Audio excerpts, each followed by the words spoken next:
Bismillahirrahmanirrahim. Assalamualaikum warahmatullahi wabarakatuh. Yang saya hormati Bapak Eman Sulaiman SEMM selaku dosen pengampu mata kuliah perpajakan. Nama saya Muhammad Fazri, saya ketua kelompok dari kelompok 4. Kami akan mempresentasikan tentang materi pertemuan 10, 11, dan 12.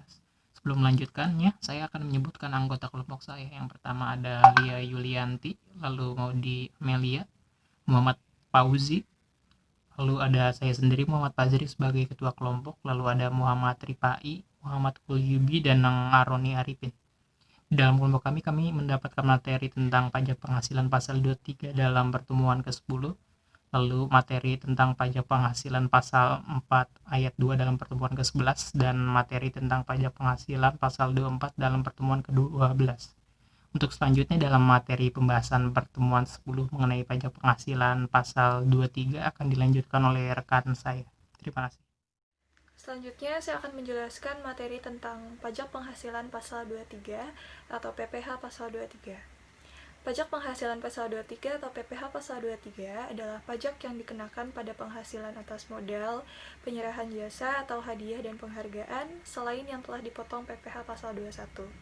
Pemotong PPh pasal 23 diantaranya ada badan pemerintah, subjek pajak badan dalam negeri, penyelenggaraan kegiatan, bentuk usaha tetap atau BUT, dan yang terakhir ada perwakilan perusahaan luar negeri lainnya.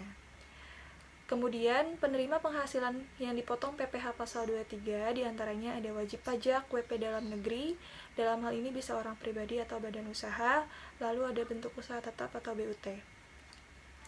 Lalu, jenis penghasilan yang dikenakan PPh pasal 23 diantaranya ada dividen, bunga, termasuk premium, diskonto, dan imbalan sehubungan dengan jaminan pengembalian utang, ada royalti, dan yang terakhir ada hadiah, penghargaan, bonus, dan sejenisnya selain yang telah dipotong pajak penghasilan PPh, yaitu penghasilan yang diterima atau diperoleh wajib pajak dalam negeri, orang pribadi yang berasal dari penyelenggara kegiatan sehubungan dengan pelaksanaan suatu kegiatan.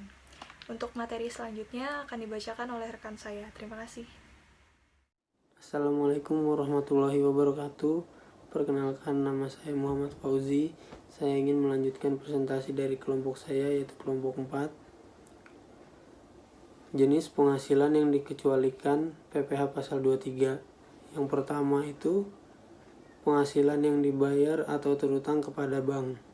Yang kedua, sewa yang dibayar atau terutang sehubung dengan sewa guna usaha dengan hak opsi.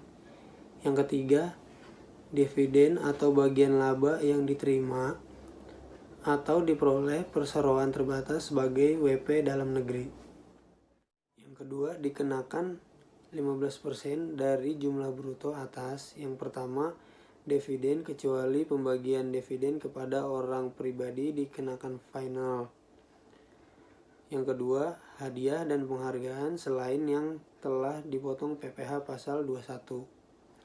Yang ketiga, dikenakan 2% dari jumlah bruto atas sewa dan penghasilan lain sehubung dengan penggunaan harta. Yang ketiga, ada jumlah bruto tersebut tidak berlaku. Jumlah bruto tersebut tidak laku.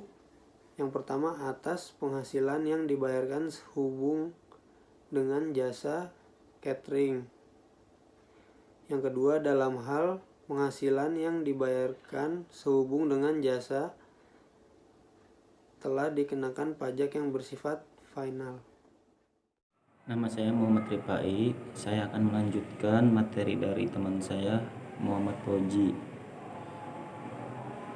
tentang pajak penghasilan pasal 4 ayat 2. Pajak penghasilan pasal 4 ayat 2 yaitu objek PPh pasal 4 ayat 2 atau pajak pasal 4 ayat 2. Selanjutnya, objek PPh pasal 4 ayat 2 dalam kurung pajak penghasilan pasal 4 ayat 2 yaitu dikemukakan pada jenis tertentu dari penghasilan atau pendapatan dan berupa. Selanjutnya, peredaran bruto dalam kurung omset penjualan, yaitu sebuah usaha di bawah 4,8 miliar dalam 1 tahun masa pajak. Selanjutnya, bunga dari deposito dan jenis-jenis tabungan,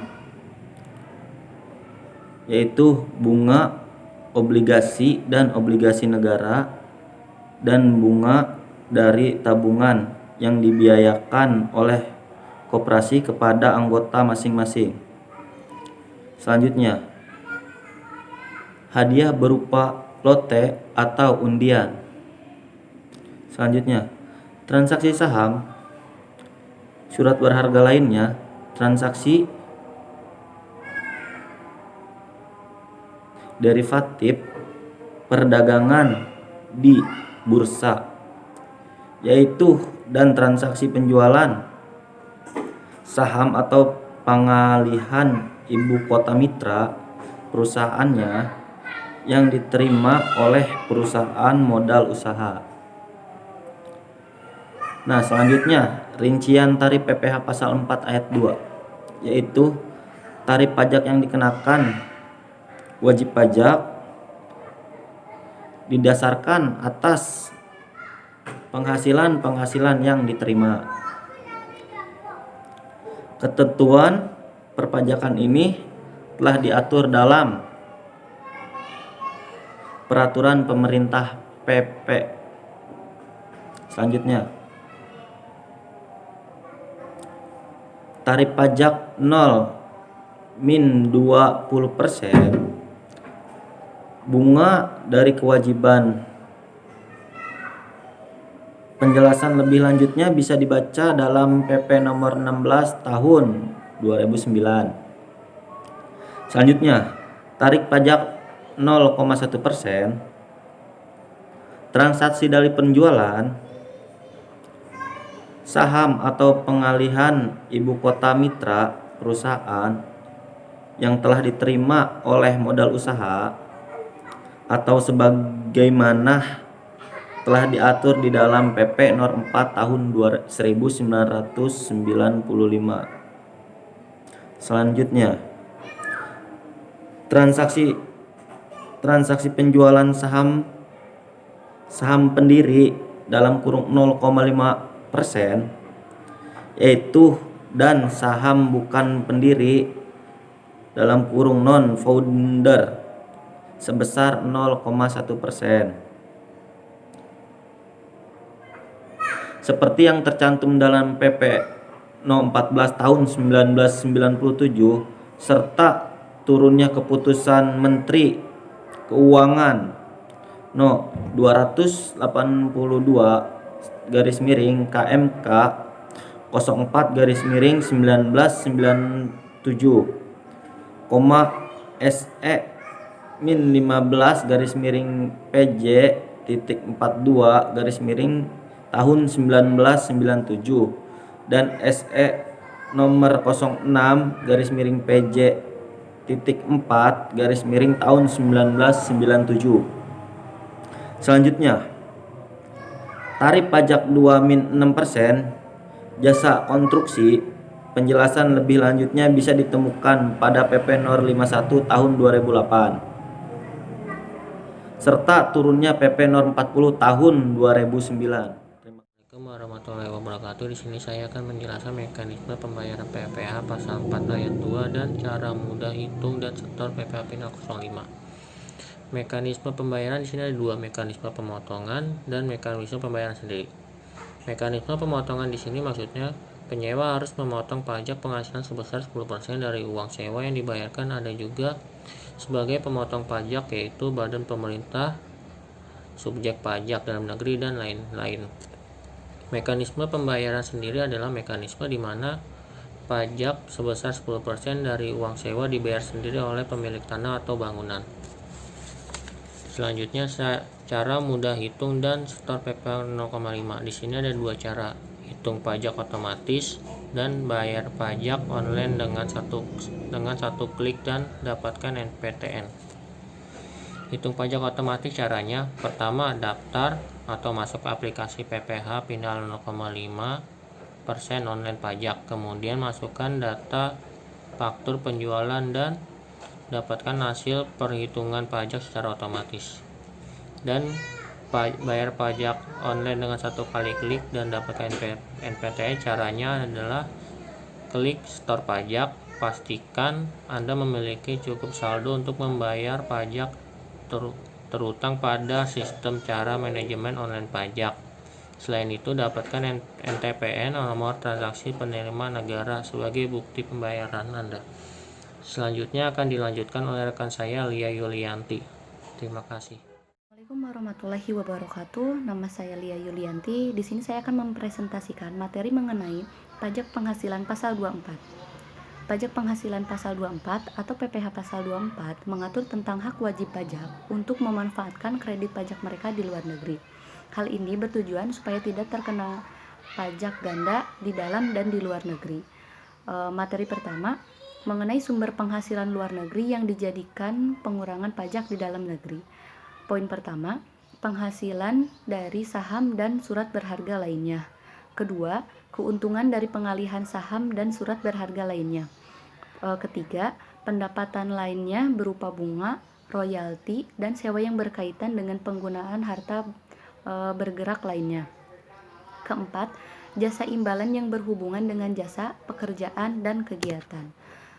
Poin selanjutnya mengenai metode kredit terbatas dalam PPH pasal 24.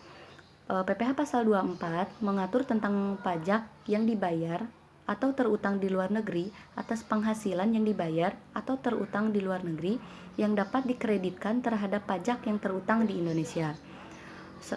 Poin selanjutnya mengenai mekanisme pengkreditan PPH yang dibayarkan di luar negeri. Poin pertama, pajak penghasilan yang terutang di luar negeri dapat dikreditkan dengan PPH yang terutang di Indonesia.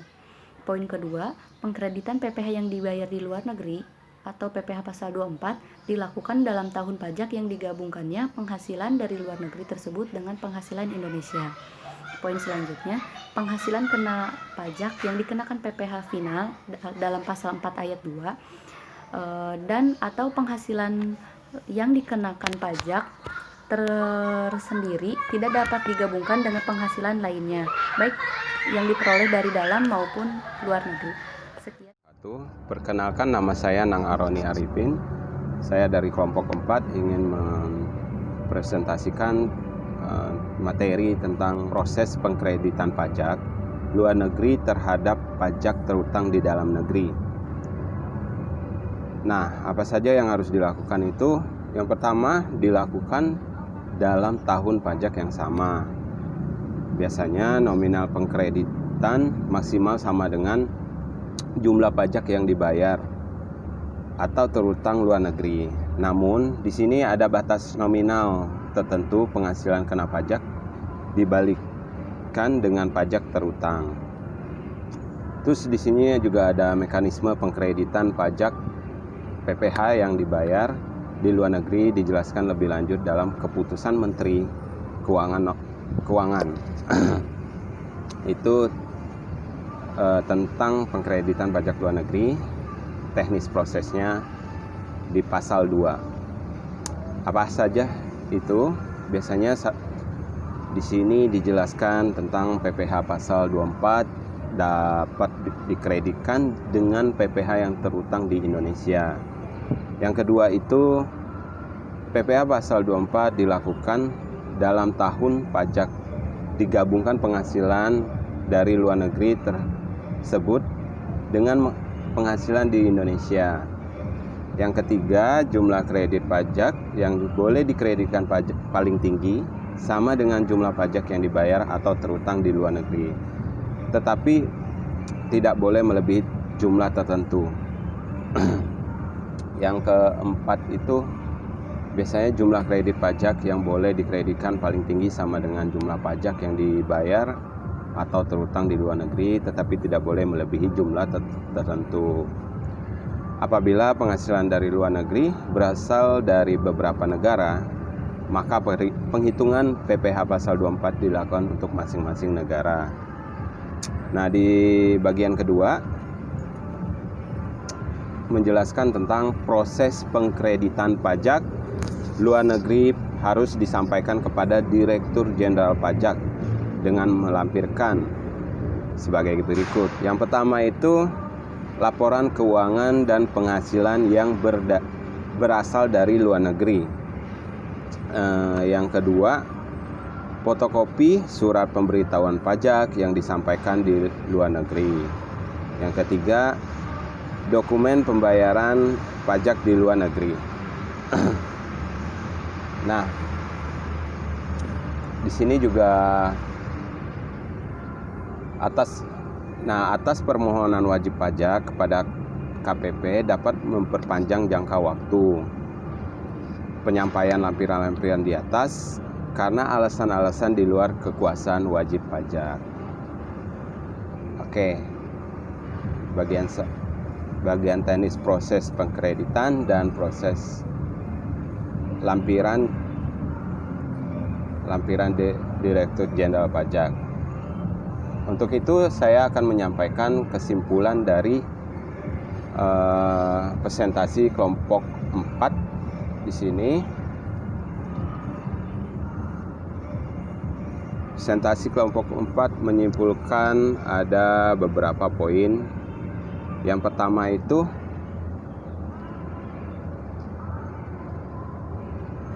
pajak penghasilan PPH adalah pajak yang dikenakan terhadap subjek pajak penghasilan atas penghasilan yang diterima atau diperoleh dalam tahun pajak. Yang kedua, dasar hukum pengaturan pajak penghasilan di Indonesia. Yang pertama, itu Undang-Undang Nomor 36 Tahun 2008 ya.